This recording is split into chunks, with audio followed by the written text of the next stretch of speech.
एक बार की बात है, सोनापुर नामक गांव में 3 बहनें तानिया, सोनम और काजल, तीनों बहनें अपनी मां निर्मिला के साथ रहा करती थीं। कुछ समय पहले ही निर्मिला के पति की एक दुर्घटना में मृत्यु हो जाती है, इसलिए घर की सारी जिम्मेदारी निर्मिला के ऊपर आ जाती है। निर्मिला अपनी तीनों बेटियों को एक साधारण जीवन देने के लिए बहुत ज्यादा मेहनत करती थी। तानिया और सोनम वह दोनों बहुत ही ज्यादा जिद्दी और नकचड़ी थीं और घर के हालातों से उन्हें कोई मतलब नहीं था। और वहीं दूसरी तरफ काजल, वह बहुत अच्छी थी। वह अपनी माँ की मजबूरी अच्छी तरह से समझती थी। हमेशा की तरह आज भी निर्मिला फूल बेचने चली जाती है, लेकिन आज पता नहीं उसके फूल क्यों नहीं बिक पा रहे थे। अरे नहीं, ऐसा कैसे हो सकता है? आज तो 10 रुपए के भी फूल नहीं बिक पा रहे। घर में राशन भी नहीं है। तानिया और सोनम बर्गर खाने के लिए कह रही थी और मैं तो उन्हें सादा खाना भी नहीं खिला सकती। मैं अपने बच्चों के सामने क्या मुंह लेकर जाऊंगी कि मेरे पास एक भी रुपया नहीं है, मैं तुम्हारा पालन पोषण नहीं कर सकती। मैं क्या करूं? मुझे तो कुछ भी समझ में नहीं आ रहा। हे ऊपर वाले, मेरे ऊपर थोड़ा रहम कर।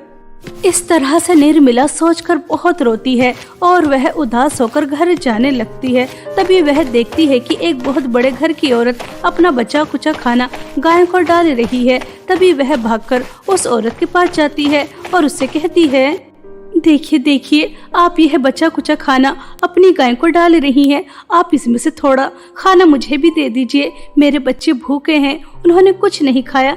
मैं भिखारन नहीं हूँ, मैं तो मेहनत कर कर फूल बेचती हूँ, लेकिन आज पता नहीं क्यों फूल बिक ही नहीं पा रहे। कृपया करके इसमें से थोड़ा खाना मुझे दे दीजिए। ठीक है, मुझे तुम्हारी मजबूरी समझ में आ रही है। अगर तुम्हें पैसों की इतनी ही ज्यादा जरूरत है तो मेरे घर में बहुत सारे गंदे कपड़े पड़े हैं और बर्तन भी साफ करने के लिए पड़े हैं। अगर तुम वह काम कर दोगी तो तुम्हें थोड़े बहुत पैसे भी मिल जाएंगे। यह सुनकर निर्मिला खुश हो जाती है और वह उस अमीर औरत के घर में जाकर झाड़ू पोंछा करती है, बर्तन साफ करती है, कपड़े धोती है, इस्त्री करती है। सारा काम करने के बाद उसके बाद अपनी बेटियों के लिए खाना खरीद कर लेकर जाती है कि तभी रास्ते में उसका एक्सीडेंट हो जाता है और निर्मिला को कुछ चोटें भी आती हैं। जब निर्मिला घर जाती है तो काजल यह देखकर चौंक जाती है और अपनी माँ से कहती है, माँ, यह क्या हो गया? आपको तो चोट लगी है, यह सब कैसे हुआ माँ? मम्मी, कितनी रात हो रही है, हमें लगा था कि आप हमारे लिए खाने के लिए लेकर आएंगी, लेकिन नहीं, आप तो खाना वाना कुछ नहीं लेकर आई, चोट बाकी की लगा कर आ गई। आपको पता है हम सुबह से भूखे हैं, आपके आने का इंतजार कर रहे थे। हमने आपसे बर्गर के लिए पैसे क्या मांग लिए, आपने तो हमें खाना ही नहीं दिया। पता नहीं हमारी किस्मत कैसी है, हमारी उम्र की लड़कियां इतना एंजॉय कर रही हैं और हमें खाना भी नसीब नहीं है, दाने दाने के लिए तरस रहे हैं। हाँ तानिया, माँ को चोट लगी है और तुम्हें खाने की पड़ी है।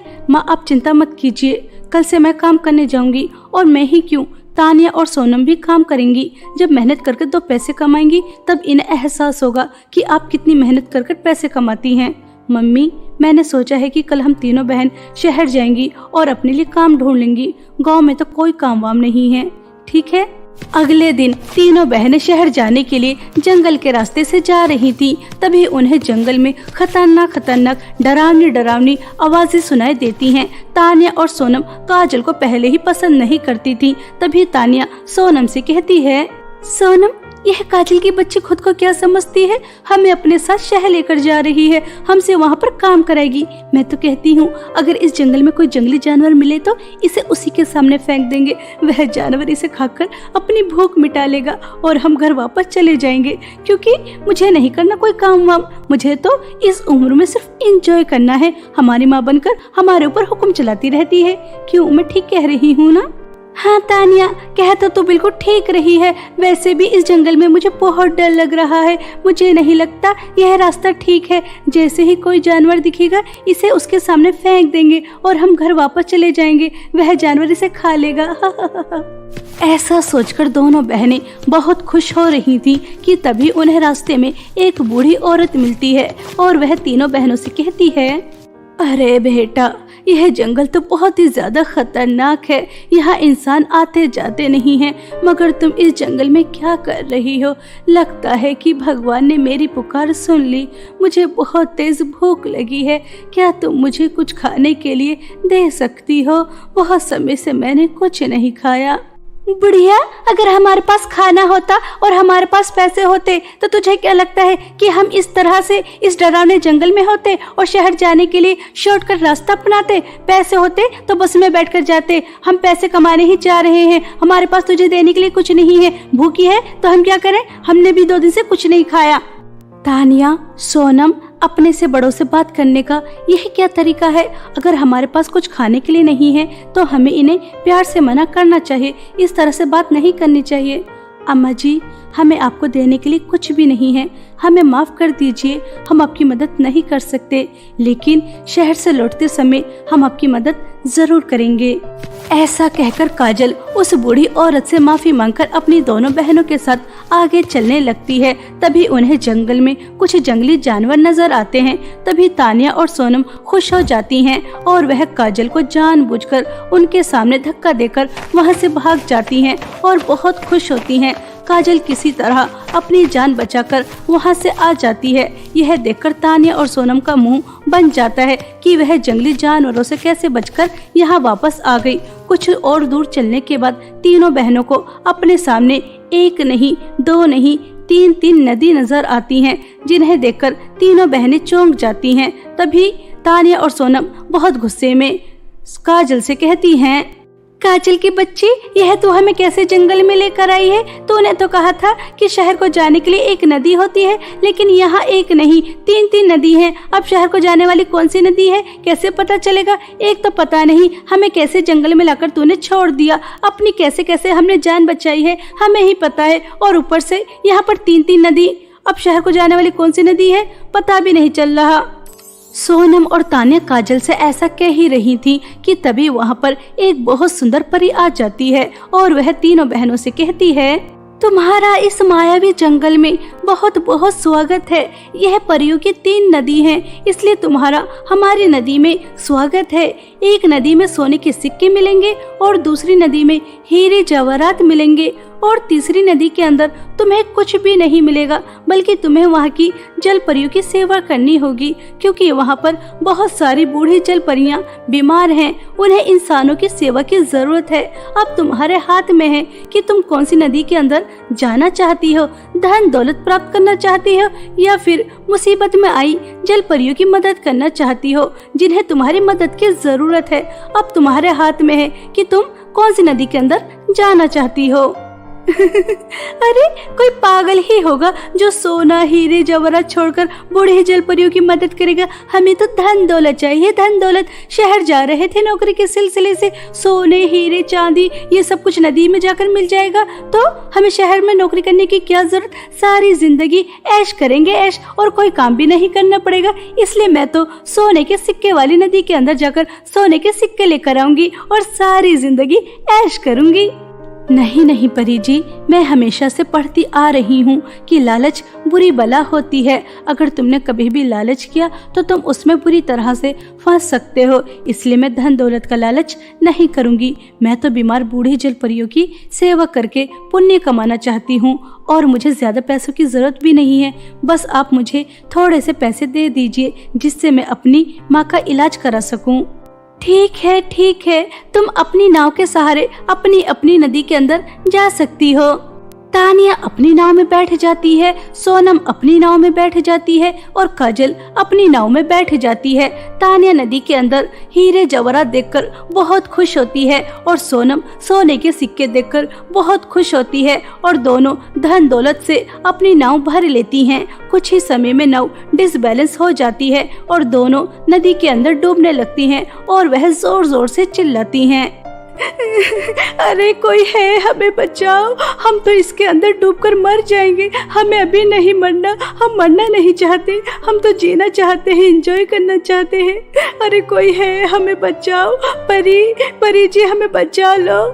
इस तरह से दोनों बहनें बहुत जोर जोर से चिल्लाती हैं, लेकिन उनकी आवाज कोई नहीं सुनता और वह धन दौलत के लालच में आकर नदी के अंदर डूब जाती हैं। वहीं दूसरी तरफ काजल नदी के अंदर जाकर देखती है तो उसे वहां पर कोई भी नहीं मिलता, बल्कि वहां पर तो उसे बहुत सारी धन दौलत मिलती है और वह सारी धन दौलत बाहर लेकर आ जाती है और अपनी बहनों को ढूंढती है तो उसे कोई नहीं मिलता। तभी काजल परी से तान्या और सोनम के बारे में पूछती है तो परी काजल से कहती है, काजल तुम बहुत अच्छी हो, बहुत ईमानदार हो, तुमने धन दौलत का लालच नहीं किया इसलिए तुम बच गई, वरना इस जंगल में जो भी आता है नदी के अंदर जाता है उसके साथ ऐसा ही होता है, उसके लालच की वजह से उसकी जान चली जाती है। तुम पहली लड़की हो जिसने लालच नहीं किया, इसलिए तुम्हें मेरी जादुई नदी से इतनी सारी धन दौलत मिली है। अब तुम सारी जिंदगी अपनी माँ के साथ ऐसे ही ऐश करोगी, तुम्हें कभी किसी चीज की कमी नहीं होगी। परी जी, मैं जानती हूँ कि मेरी बहनों ने धन दौलत का लालच किया, लेकिन मैं नहीं चाहती कि मेरी बहनों को इतनी बड़ी सजा मिले। मुझे धन दौलत नहीं चाहिए, बस आप मुझे मेरी बहनों को वापस लौटा दो। मैं मेरी बहनों के बिना नहीं रह सकती, मैं मेरी बहनों से बहुत प्यार करती हूँ। प्लीज यह सारी धन दौलत ले लो और मेरी बहनों को लौटा दो। सच में काजल, तुम कितनी अच्छी हो। तुम्हें अच्छी तरह से पता है कि तुम्हारी बहनों ने तुम्हें मरने के लिए जंगली जानवरों के सामने अकेला छोड़ दिया और वहां से खुद दुम दबाकर भाग गई। हमेशा तुम्हारे साथ बदतमीजी की, तुम्हें अपनी बड़ी बहन नहीं माना और तुम अपनी बहनों के लिए इतना रो रही हो। सच में तुम बहुत अच्छी हो, इसलिए मैं तुम्हारी बहनों को नदी के अंदर से जीवित वापस लेकर आती हूँ। ऐसा कहकर परी अपनी जादुई शक्तियों से तान्या और सोनम को दोबारा से जीवित कर देती है। जब तान्या और सोनम को पता चलता है कि काजल की वजह से उन्हें दोबारा से जीवन मिला है तो उन्हें अपनी किए पर बहुत पछतावा होता है और वह काजल से माफी मांगती हैं और दोनों बहनें आज के बाद कभी भी लालच नहीं करती और पूरी तरह से सुधर जाती हैं और अपनी बड़ी बहन से भी प्यार करती हैं। काजल अपनी दोनों बहनों के साथ बहुत सारी धन दौलत लेकर घर वापस पहुंच जाती हैं और अपनी माँ के साथ और अपनी दोनों बहनों के साथ हंसी खुशी पूरा जीवन व्यतीत करती हैं। एक बार की बात है, उदयपुर नामक गांव में दो पति पत्नी किशोर दास और मोहिनी रहा करते थे। उनकी जिंदगी में किसी चीज की कोई कमी नहीं थी। उनकी खुशियों में चार चांद तब लग जाते हैं जब मोहिनी माँ बनने वाली थी। यह सुनकर किशोर दास की खुशी का कोई ठिकाना नहीं रहता। किशोर दास अपनी पत्नी का बहुत ख्याल रखता है और अब वह दिन आ ही जाता है जिस दिन दोनों को बेसब्री से इंतजार था। मोहिनी एक बेटी को जन्म देती है। मोहिनी और किशोर दास अपनी बेटी का नाम सपना रखते हैं। इसी तरह हंसी खुशी एक साल कब बीत जाता है उन्हें पता ही नहीं चलता। लेकिन अचानक इन खुशियों को ग्रहण लग जाती है जब एक गंभीर बीमारी के चलते मोहिनी की मृत्यु हो जाती है। किशोर, यह क्या हो गया? अचानक तेरी खुशियों को किसकी नजर लग गई? मोहिनी हम सबको और इस मासूम 1 साल की बच्ची को अकेला छोड़कर चली गई। किशोर, खुद को संभालो और अपनी बेटी के बारे में सोचो, इसे अभी माँ की जरूरत है। कुछ समय बाद मोहिनी का अंतिम संस्कार हो जाता है। किशोर दास अपनी बेटी को बहुत प्यार देता है, लेकिन वह एक माँ की कमी को पूरा नहीं कर पा रहा था, इसलिए वह अपनी बुआ की बात मान जाता है और वह कावेरी नाम की औरत से दूसरी शादी कर लेता है। कावेरी सपना को अपनी गोद में लेकर किशोर दास से कहती है, आप बिल्कुल भी चिंता मत कीजिए, सपना को मैं कभी भी एहसास नहीं होने दूंगी कि मैं उसकी सौतेली माँ हूँ। बिल्कुल सगी माँ जैसा प्यार दूंगी, उसे कभी भी ममता की कमी महसूस नहीं होने दूंगी। कावेरी ने सपना को जब तक बिल्कुल माँ जैसा ही प्यार दिया जब तक कावेरी की अपनी कोई संतान नहीं थी, लेकिन जब उसने खुद अपनी बेटी को जन्म दिया जिसका नाम वह सुनैना रखती है, कावेरी सारा प्यार बस अपनी बेटी से ही करने लगी और सपना के ऊपर बिल्कुल भी ध्यान नहीं देती थी, बिल्कुल भी उसका ख्याल नहीं रखती थी। समय के साथ साथ सपना और सुनैना बड़ी हो जाती हैं। सपना स्वभाव की बहुत अच्छी थी और सुनैना बिल्कुल अपनी माँ जैसी थी। वह सपना के ऊपर बहुत अत्याचार किया करती थी। एक दिन कॉलेज से आते समय सपना सुनैना को कुछ लफंगे लड़कों के साथ देख लेती है। तभी वह सुनैना के पास जाती है और उससे कहती है, सुनैना, यह कॉलेज के सबसे बिगड़े हुए लड़के हैं। क्या तुम जानती नहीं हो इनके बारे में? तुम कॉलेज में पढ़ने आती हो, इन जैसे आवारा लड़कों के साथ घूमने नहीं। तो जैसी बहन जी को कोई भी लड़का घास नहीं डालता, सभी मुझसे दोस्ती करना चाहते हैं, इसलिए तो मुझसे जलती है। और मैं कोई छोटी बच्ची नहीं हूँ, मुझे अच्छी तरह से पता है मेरे दोस्त कैसे हैं, इसलिए ज्यादा बकबक करने की जरूरत नहीं है। और वैसे भी यह मेरी जिंदगी है, इसे कैसे जीनी है मुझे अच्छी तरह से पता है। तो जैसी बहन जी की सलाह लेने की कोई जरूरत नहीं है। चल यहाँ से 9-2-11 हो जा। सपना की बहुत ज्यादा समझाने के बाद भी सुनैना उसकी एक नहीं सुनती। सपना को अपनी छोटी बहन की चिंता हो रही थी, इसलिए वह घर जाकर अपनी सौतेली माँ और पिता को सब बता देती है। यह सुनकर किशोरदास गुस्से में बहुत ज्यादा हो जाता है। किशोरदास बहुत ज्यादा गुस्से में वहाँ से चला जाता है। किशोरदास के जाते ही कावेरी बेचारी सपना की बहुत ज्यादा पिटाई करती है और उसके बाद उससे कहती है, मनहूस करमजली, तूने जानबूझकर मेरी बेटी के खिलाफ किशोर के कान भरे हैं ना, ताकि उसकी नजरों में तू अच्छी बन जाए और मेरी बेटी बुरी। मेरी बेटी थोड़ा एंजॉय क्या कर रही है, तुझसे ये भी नहीं देखा जा रहा। अब यहाँ खड़े होकर आंसू किसे दिखा रही है? घर में जो इतना सारा काम पड़ा है वह कौन करेगा? मैंने तुझे कॉलेज जाने की परमिशन दे दी, इसका मतलब ये नहीं है कि तू घर के काम नहीं करेगी। चल सभी काम कर। घर आ जाने के बाद सुनैना अपनी माँ को झूठी झूठी बातें बताती है, जिसकी वजह से कावेरी को अपनी बेटी की बातों पर विश्वास हो जाता है और वह सपना का कॉलेज जाना बंद कर देती है और उसके ऊपर और भी ज्यादा अत्याचार करती है। घर का सारा काम कराती और खाने के लिए भी 2 दिन में 3 दिन में बस एक ही बात देती, वो भी एक रोटी। और जब भी उसका दिल चाहता तो उसकी बेरहमी से पिटाई भी क्या करती थी और अपनी बेटी को शहजादी बनाकर रखती। ऐसे ही एक दिन सपना अपनी माँ से कहती है, माँ मैं भी तो आपकी बेटी हूँ, फिर आप हम दोनों बहनों में इतना ज्यादा भेदभाव क्यों करती हो? आपने छोटी को इतनी आजादी दे रखी है और आप मुझसे घर का सारा काम कराती हो, मेरा कॉलेज जाना भी बंद करा दे, जबकि मेरी कोई गलती भी नहीं है। खाने के लिए रूखा सूखा, पहनने के लिए फटे पुराने कपड़े देती हो और जब पिताजी घर वापस आते हैं तो आप मुझे छोटे से भी ज्यादा प्यार करती हो। ऐसा क्यों, बताइए ना, इतना ज्यादा भेदभाव क्यों? मुझे कुछ भी समझ में नहीं आ रहा। वह इसलिए मनहूस क्योंकि मैं तेरी सगी माँ नहीं हूँ, तेरी सौतेली माँ हूँ। मैं तुझे बिल्कुल भी पसंद नहीं करती। मेरा बस चले तो मैं तुझे कब का इस घर से धक्के मारकर बाहर निकाल दूँ, लेकिन तेरा बाप है ना तुझसे बहुत ज्यादा प्यार करता है, बस इसलिए चुप हूँ। अब सच्चाई पता चल गई, चल जल्दी से हमारे लिए स्वादिष्ट पकवान बना। मनहूस, हम दोनों में इतना भेदभाव क्यों करती हो? सौतेली है तो भेदभाव तो करूंगी ना, मेरी बेटी तो नहीं है। चल जा यहाँ से। आंसू बहाकर दिखा रही है ड्रामेबाज।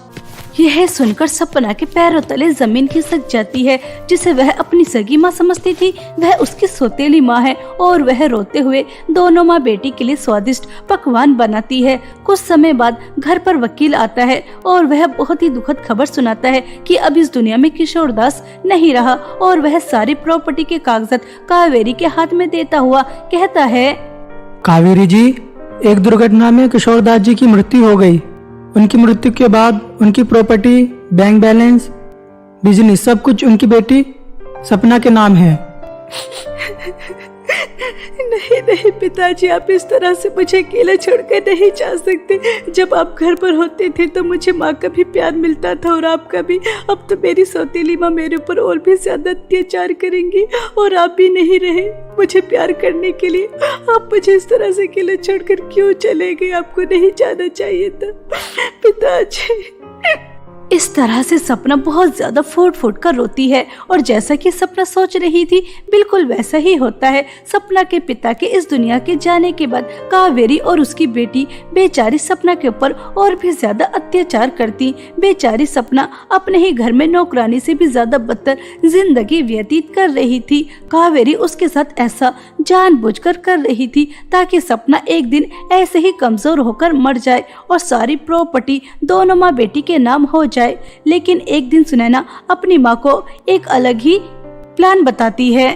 मम्मी, आप कब तक इस मनहूस के मरने का इंतजार करोगी? आपको अपने दिमाग से काम लेना चाहिए, यह तो अपने आप नहीं मरने वाली। सोचिए, जब सारी प्रॉपर्टी, बैंक बैलेंस सब कुछ हमारे नाम हो जाएगा तो हम कितना ज्यादा एंजॉय करेंगे। आप समझ रही हो मैं क्या कह रही हूँ? कावेरी अपनी बेटी की बात अच्छी तरह समझ जाती है और वह कुछ गुंडों को बुलाती है। रात हो जाने के बाद सपना को उन गुंडों से एक कुएं के अंदर फिकवा देती है। बेचारी सपना बहुत जोर जोर से चिल्लाती है, बचाओ बचाओ बचाओ, कोई है, मुझे इस कुएं में गिरने से बचाओ। लेकिन बेचारी सपना चिल्लाती रहती है लेकिन उसकी कोई आवाज नहीं सुनता। और जब उसकी सुबह आंखें खुलती हैं तो वह एक काली गुफा के अंदर थी जहां डरावनी डरावनी आवाजें आ रही थी। तभी उसकी नजर दो चमचमाती साड़ी के ऊपर जाती है जिन्हें देखकर सपना चौंक जाती है। तभी सोने की साड़ी से आवाज आती है, यह कुएं के नीचे की दुनिया है और यह दुनिया बहुत ज्यादा खतरनाक है। इस दुनिया पर एक काली चुड़ैल राज करती है। हम दोनों परी हैं। हम दोनों परी लोग से पृथ्वी पर घूमने आए थे, लेकिन एक दिन इस दुनिया की चुड़ैल को हम दोनों के बारे में पता चल गया और वह हमें अपनी दुनिया में लेकर आ गई और हम दोनों को सोने और चांदी की साड़ी बना दी। वह अमावस की रात हम दोनों की बलि चढ़ाना चाहती है और सिर्फ इस दुनिया पर ही नहीं, पृथ्वी पर, परी लोक पर, सब जगह अपना काला साया लेकर आना चाहती है। वह सब कुछ तहस नहस कर देगी। सबको बचा लो, हमें बचा लो। मैं तुम्हें कैसे बचा सकती हूँ, मुझे बताओ। मैं तुम्हें बचाने के लिए कुछ भी करने के लिए तैयार हूँ। उस दुष्ट चुड़ैल का खून ही हमें बचा सकता है, लेकिन यह करना इतना आसान नहीं है। शायद तुम्हारी जान भी जा सकती है। वह चुड़ैल बहुत खतरनाक है। सपना दोनों परी की मदद करने के लिए चुड़ैल को मारने के लिए निकल जाती है। तभी उसकी नजर उस काली चुड़ैल के ऊपर जाती है। वह एक पेड़ के नीचे बैठी तपस्या कर रही थी। तभी सपना चुपके से एक तलवार से उसके ऊपर हमला कर देती है। वह चुड़ैल कुछ नहीं कर पाती और उस चुड़ैल की मृत्यु हो जाती है। सपना उसका खून लेकर परी के पास आ जाती है और एक एक बूंद सोने और चांदी की साड़ी के ऊपर डाल देती है और देखते ही देखते वह दोनों परियां अपने असली रूप में आ जाती हैं। सपना, तुम बहुत अच्छी हो। तुमने हमें एक दुष्ट चुड़ैल से बचाया, इसलिए मैं तुम्हें जादुई सोने की साड़ी और काव्य परी तुम्हें जादुई चांदी की साड़ी देती हैं। सोने की साड़ी पहनकर तुम हमारी तरह उड़ने लगोगी और चांदी की साड़ी से तुम जितनी चाहो उतनी धन दौलत लेकर अपनी सौतेली माँ के अत्याचार से बहुत दूर अपना जीवन व्यतीत कर सकती हो। परी की बातें सुनकर सपना बहुत खुश हो जाती है और वह जैसे ही जादुई सोने की साड़ी पहनती है तो वह बहुत ही ज्यादा सुंदर हो जाती है और परी की तरह उड़ने लगती है। दोनों परियां और सपना उड़ते हुए अपनी दुनिया में वापस आ जाती हैं। सपना दोनों परी को धन्यवाद कहती है और जादुई चांदी की साड़ी से धन दौलत लेकर बहुत अमीर हो जाती है और वह एक खुशहाल जिंदगी व्यतीत करती है। ऐसे ही समय बीत रहा था।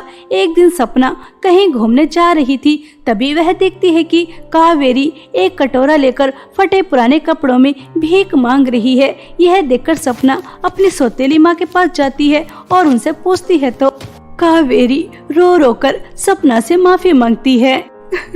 सपना, तुम बिल्कुल ठीक कहती थी। सुनैना के दोस्त बिल्कुल भी अच्छे नहीं थे। उन्होंने धोखे से मेरी बच्ची से सारी प्रॉपर्टी, बैंक बैलेंस सब कुछ अपने नाम करा लिया और उसके बाद मेरी बच्ची को मार दिया और मैं दर दर की ठोकरें खा रही हूँ।